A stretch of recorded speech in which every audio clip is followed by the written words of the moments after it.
Welcome friends to another r/malicious compliance video. If you like helping to make a difference, all you gotta do to help out is hit the like and subscribe buttons down below. That said, our first story of the day is by R007R. Yes sir. About 15 years ago, I was in the army and I had what we'll call a very unique skill set. There were several people in my unit with that specific skill set, but for some odd reason, all of the hot 20 to 26-year-old females got Monday to Thursday shifts and had Friday, Saturday, and Sunday off, while guys like me got Thursday to Monday night shifts, despite having some seniority over some of the ladies in both rank and time on mission. To make things worse, administrative staff like our commanding officer and platoon sergeant, bosses, worked Monday to Friday and weren't willing to budge on us being active during their work hours. This meant that quarterly training like PowerPoints we had to watch for sexual harassment typically occurred both on my day off and in the middle of my sleep time.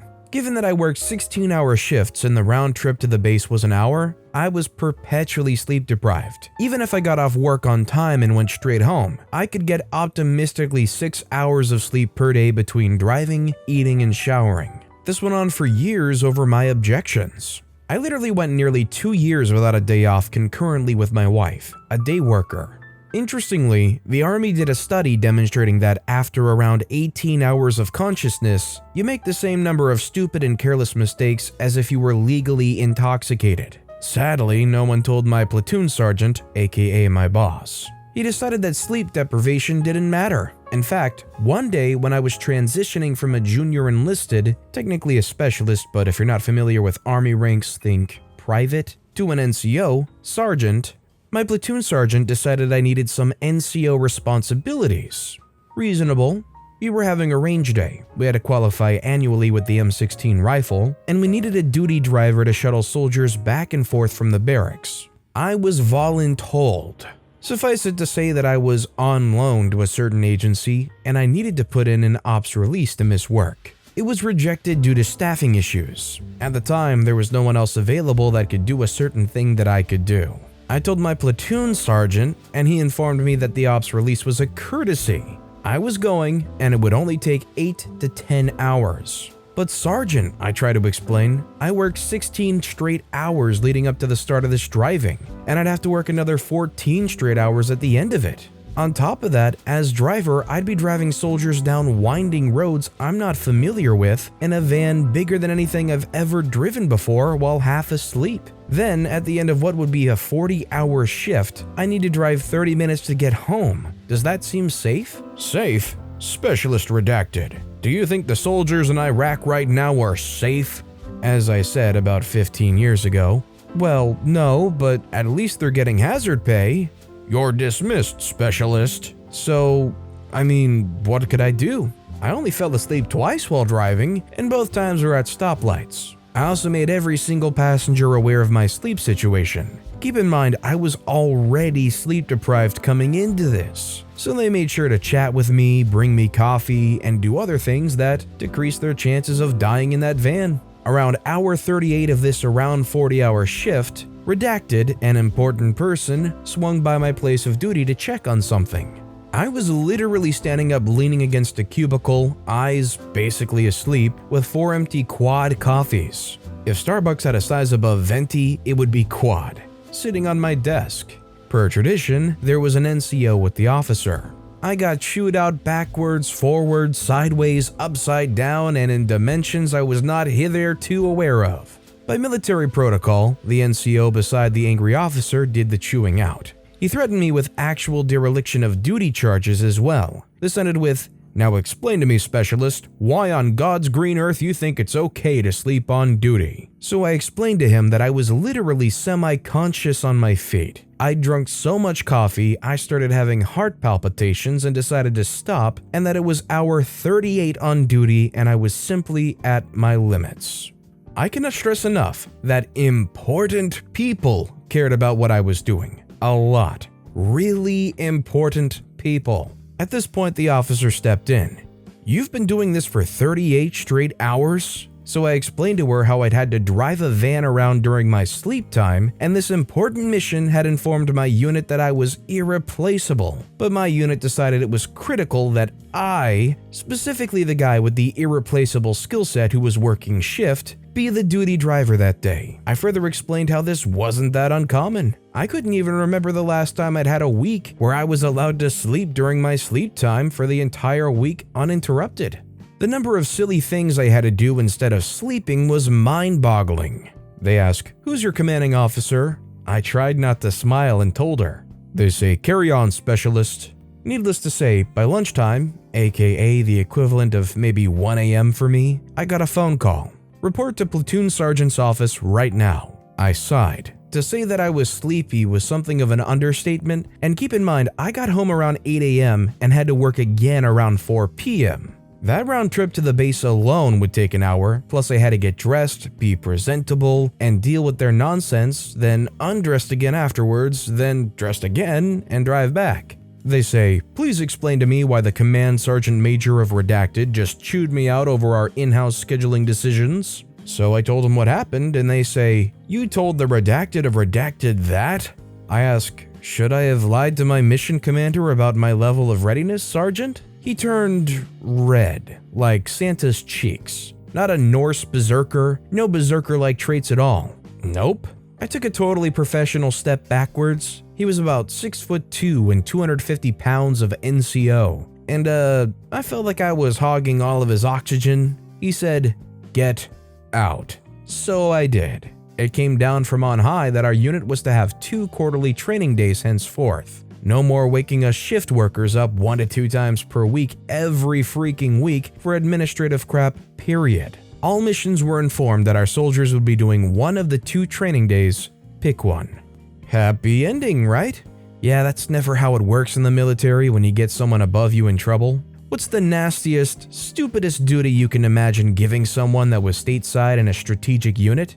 The urine analysis guy. For those of you that don't know, it's his duty to plan and execute urinalyses. This requires literally looking at your fellow soldiers' junk because there's a variety of products that can fool a urinalyses, and the only way to, you know what, just trust me, it's nasty. Fortunately, there was a loophole. You see, the powers that be are aware of the good old boys system that develops sometimes in the army, and it's really, really important that the guy with the grenade launcher isn't also on crack. As a result, per regs as they existed at the time, and maybe even now, if the urinalyses guy calls a urinalysis, it takes a full bird colonel to cancel it. That's 1 step down from a general. That's right, when the urinalysis guy decides it's time for the monthly urinalysis, wake up, get in uniform, drive to where he says it's happening, and God help you if you've got alcohol or something in your system. To make matters worse, for them, a friend of mine, let's call him Kroger, had been punished for having alcohol in his system during one of their urinalyses. It was on his day off because he was a shift worker, and it was during hours that were duty hours to the day workers, but off duty for us. I had about a year left, no intention of re-enlisting, and my unit had already been slapped down by angry people for mucking with me. Let's do this. Malicious compliance time. Imagine this, it's 11 p.m. on a Friday on a long weekend, long for them, not me. You see, shift workers didn't get holidays off unless we took leave, and I needed mine for family time like Thanksgiving and Christmas, because without it, I'd been working every single holiday. The mission must go on after all. Now, anyone that's ever seen an army movie knows that Joes like booze, and anyone that's ever had to do a urinalysis knows that they can detect alcohol.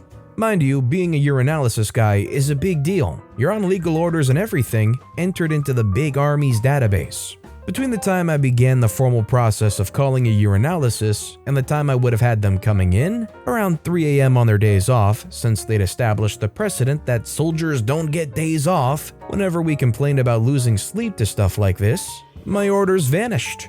To this day, I don't know how they did it. I suspect that our CO or some other bigwigs were at a party or something and they realized they were about to have to explain to a full bird colonel how half of the unit pissed hot in a urinalysis, which would have legally required, that the colonel have a one-on-one chat with me about why I chose that time, and perhaps a discussion about how the unit was being run. Yeah, they never gave me another duty the entire time I had left in the army. I never had issue with another leave request, and they generally just left me alone. At the time, I thought it was because I'd made my point that I was sick of their stuff, but looking back, I wonder who would have come up positive for what specific drugs during that surprise urinalysis, such that they were able to rescind my big army orders in less than 1 day, and in the middle of the night at that.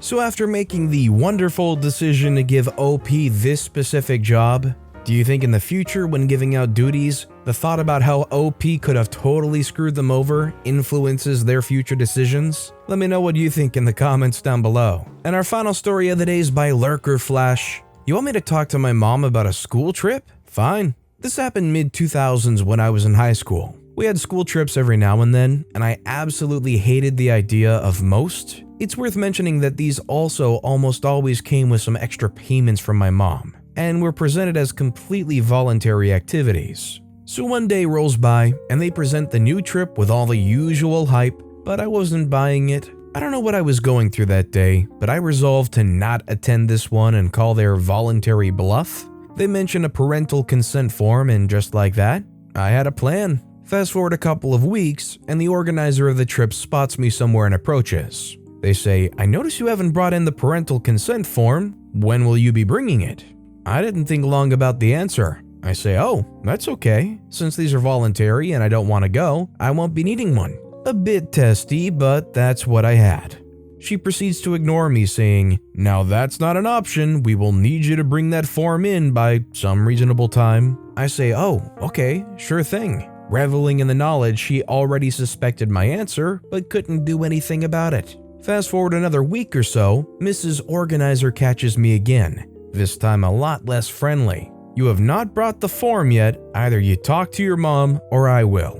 Now, we already didn't like one another, and this was close to the end of the day at school. The moment she said that, I realized she was going to call my mom when she had a moment, especially given our last exchange. I never did well in gym classes, but boy did I ran that day. I was lucky to have lived close enough to manage the feat. After catching my breath for a hot minute, I tell my mom that Mrs. Organizer is going to call her and ask for her consent, and requested my mom not to give it. Lo and behold, before I can even explain the situation and be on the receiving side of a persuasion campaign, the phone rings. As expected, my mom was listening to what Mrs. Organizer had to say and looked like she could go either way. I said, "Please," and my mom goes, "Well, what reason do I give her?"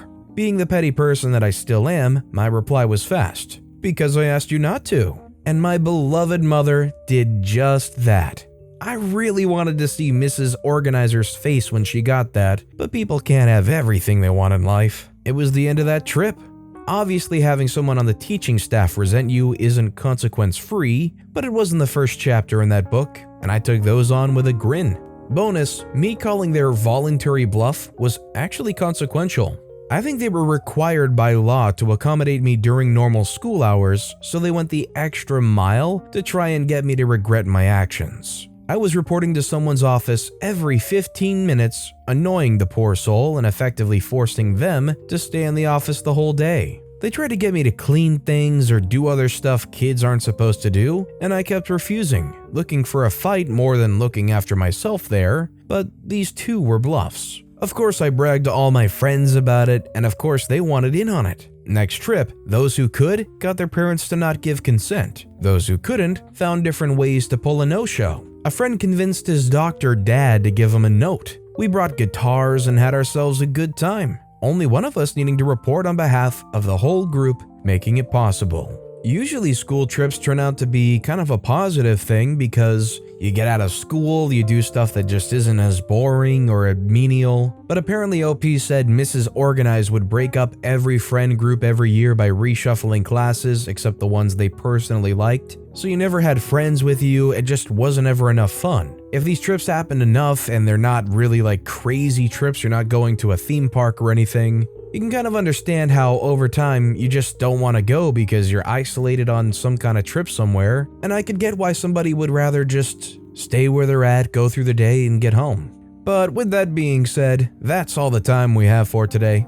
So of both these stories that I've read for you today, which was your personal favorite and why? Let me know in the comments down below. And if you haven't yet, if you could like and subscribe, that would mean a lot to me. Whatever you do, whether it's liking, subscribing, turning notifications on, all of it helps grow this channel and I appreciate the heck out of it. So until next time, I'll see you all tomorrow with some more stories.